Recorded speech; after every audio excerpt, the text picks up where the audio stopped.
wake behind the English ship erupted with cannon fire, but the escape was too swift. In his quarters, one Captain Gibson arose from a sickly and drunken slumber, alarmed that the ship was moving. For 6 months, the English crew of Gibson's Spanish-backed privateering expedition had suffered at anchor awaiting documentation, deprived of the meager wages they had been promised. Gibson staggered to the quarterdeck, finding at the helm his own first mate, Henry Every. Gibson demanded to know where the ship was headed, to which the bold Every replied, "I am the captain of this ship now, and this is my cabin. Therefore you must walk out. I am bound to Madagascar with a design of making my own fortune, and that of all the brave fellows joined with me." Honest sailing had promised the crew long and oppressive voyages for paltry food and wages. And so, sending Gibson and 16 others away in a small boat, Every and 80 mutinous associates set a course for Madagascar, where ordinary men of their lot might seize their fortune with sword and pistol. Indeed, a fellow Englishman named Thomas Tew had ventured there and built his legend, plundering the treasures of the Indian Ocean.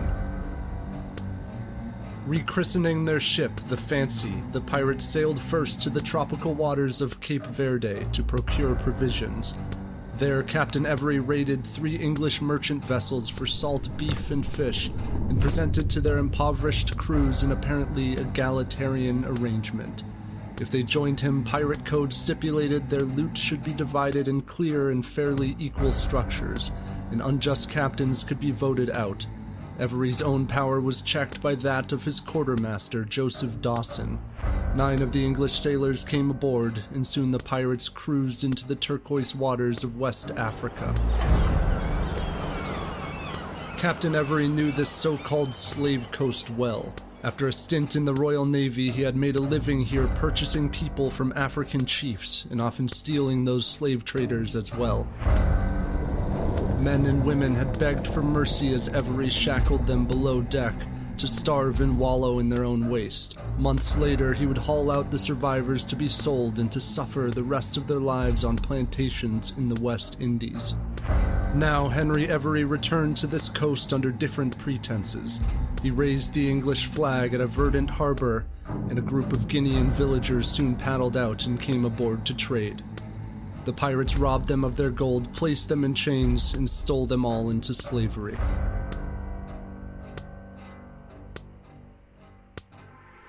The crew continued south, stopping to remove extraneous decks from the ship, such that the Fancy became one of the fastest vessels on the Atlantic. With newfound speed, Every chased down 2 Danish privateering ships and let loose a violent torrent of cannon fire. The Danes surrendered and relinquished 40 pounds of gold, chests of fine fabrics, ivory, and guns, and 50 large casks of brandy. 17 privateers joined the crew. Now, months into the journey, the Fancy reached cool winds, which carried her past pods of breaching whales and around the Cape of Good Hope, and the crew at long last spotted a distant and friendly harbor. The shores of Madagascar were host to seafaring colonies of thieves and killers, pirate dens. The men found their land legs ashore, merrily gorging themselves on the stolen brandy. The crew explored clicking jungles in the coming months and encountered Malagasy natives who traded them cattle for guns. There was risk in venturing far from these shores, for England's East India Company patrolled these seas. Its well-armed ships annually delivered England a fortune in tea, textiles, and spices from Indonesia, China, Persia, and the great Mughal Empire of India. Exponential profits lined the petticoat pockets of English nobles, such that the East India Company became at once a private trade monopoly and a veritable nation-state acting on behalf of the King of England, violently claiming foreign territory with its own mercenary army and navy. Threats to company trade from competitors or pirates would be punished. 3 company ships caught sight of the wanted Fancy after Every had raided a French pirate ship and recruited 40 of her crew. They gave chase, but they reported that the modified Fancy sails so hard now that she fears not who follows her. This ship will undoubtedly go into the Red Sea, which will procure infinite clamors in India. Indeed, from the mouth of the Red Sea, a pilgrim fleet was to return from Mecca, laden with treasures and concubines from the Islamic world, bound for India, whose elegant ruling classes adorn themselves with gemstones and gold. The largest and most prized vessel in the convoy belonged to the Mughal emperor himself, Aurangzeb, and it was called the Ganji Sawai, or the Gunsway. Rounding the Horn of Africa, Every sailed to the port of Maid, Somalia. The locals rebuffed his offers to trade, so the pirates set fire to the town. Civilians scattered, and it was recorded that Every took revenge by demolishing their sacred mosque. He proceeded to the volcanic island of Perim in August of 1695 to await the Mughal treasure fleet, where he discovered 5 other pirate crews had arrived with the same intentions. At the helm of one ship called Amity was the legend himself, Thomas Tew. The captains convened in a boisterous pirate council, whereupon they pledged to honor Henry Every as the captain of a combined pirate fleet, 6 ships and over 400 men. Nightfall provided cover for the Mughal fleet, and the convoy snuck into the open ocean, but its most fearsome and treasure-laden ships, the Fateh Mohammed and the Gunsway, still lagged behind. The pirates gave chase. Thomas Tew raised the black flag against the Fateh Mohammed, but the Mughals fired back. A cannonball tore across Tew's abdomen.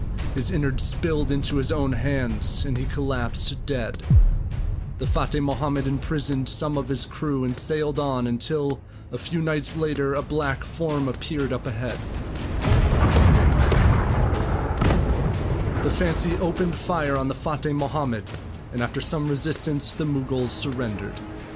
Every freed its prisoners and plundered its treasure, but the true fortune, the Gunsway, still sailed ahead. The pirates surged at full sail in pursuit. Aboard the Gunsway, the Mughals caught sight of the smaller Fancy. They outnumbered the pirate crew nearly 5 to 1 and possessed twice the number of cannons. Still, Every could not resist. He shouted for a broadside attack. The Gunsway absorbed the volley.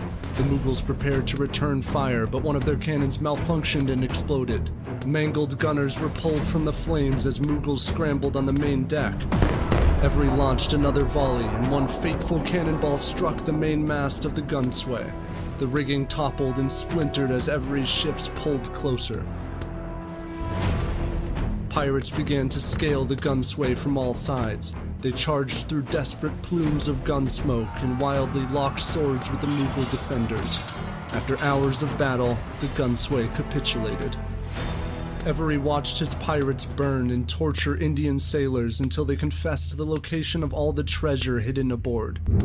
Gaping corpses decorated the bleeding deck, and there wailed the female pilgrims, upon whom the pirates forced themselves again and again for days. Several women slit their own throats or drowned themselves to avoid the same depravity. Tons of shining emeralds, Arabian gold, ivory, and silk were carried proudly from the scene of this slaughter to the Fancy. This was perhaps the most valuable treasure ever stolen. Every took his massive share, and Quartermaster Dawson divided the remainder over a lifetime of sailors' wages for each man. The defiled Gunsway returned to port some days after the attack. The Mughals demanded justice and blamed the East India Company for the plague of English pirates in their seas. Seeking to preserve commercial interests, England and the company sought to capture Every and absolve themselves of guilt, but he was lost to the open seas. The pirates stopped briefly to purchase 90 slaves near Madagascar, and later to hunt sea turtles before traversing the Atlantic. 7 months later, the Fancy sailed into the quiet backwater bay of Nassau. Every posed as a slave trader and bribed the governor with chests of gold and the Fancy itself in exchange for safe hiding. For weeks, the pirates exchanged coin for rum in the decrepit taverns of Nassau. But in due time, proclamations from the Lords Justices of England spread across the seas. We do hereby charge command all His Majesty's admirals, captains, and other officers at sea to seize and take Henry Every and such as are with him on the ship, to be punished as pirates upon the high seas. An enormous bounty was set, and the crew of the Fancy disbanded. Some stayed in Nassau, most headed for corrupt parts of the 13 colonies, and Captain Every purchased a small ship with some of his men and returned to sea.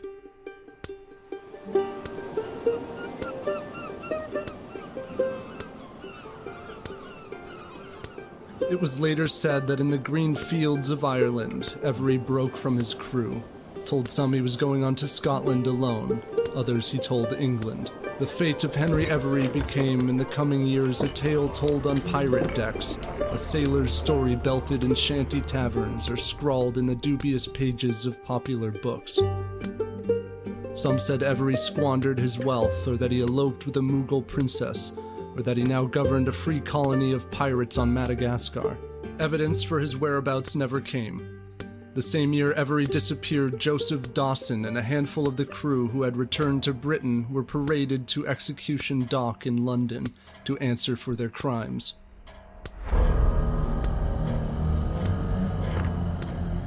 Before the gallows, one of the pirates told the eager crowds that the crew deserved death, and that the inhuman treatment and merciless tortures inflicted on the poor Indians and their women still affects my soul.